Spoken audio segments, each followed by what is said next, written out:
Hello.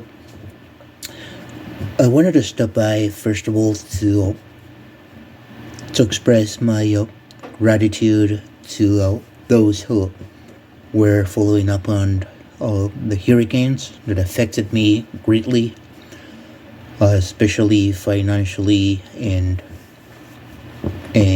required my attention as to focusing on resolving those issues. Both of the hurricane affected me in a very good manner, so I had to have that resolved. I was good physically, no problems, but it kind of took time for me to do some other things. That's it. Thank you very much to everybody.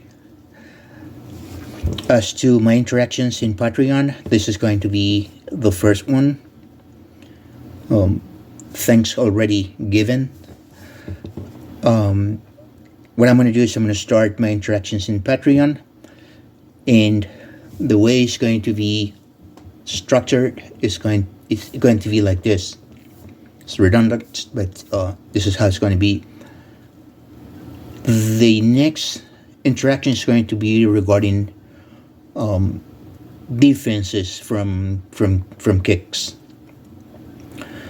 So, first of all, I will briefly and very shallow analysis on kicks, because that was not the concern. And then there's a myriad of videos in those platforms as YouTube, Instagram, etc. that are instructional as to how to kick and the name of the kicks. However,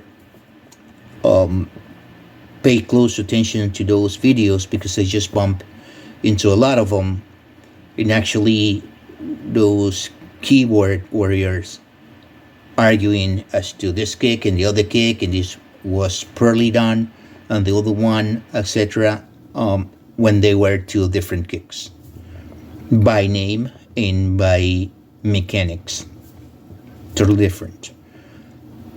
I'm not gonna get into judging or anything, just gonna express as usual, give my opinion as a scientist, as a martial artist, and the different martial arts that I practiced and practice still. It's an ongoing thing.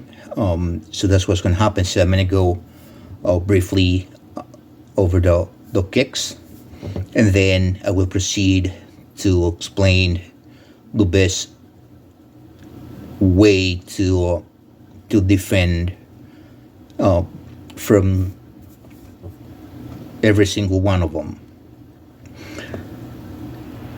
Again, I have to remind you that when I'm still going to talk about what works in a street fight, I kind of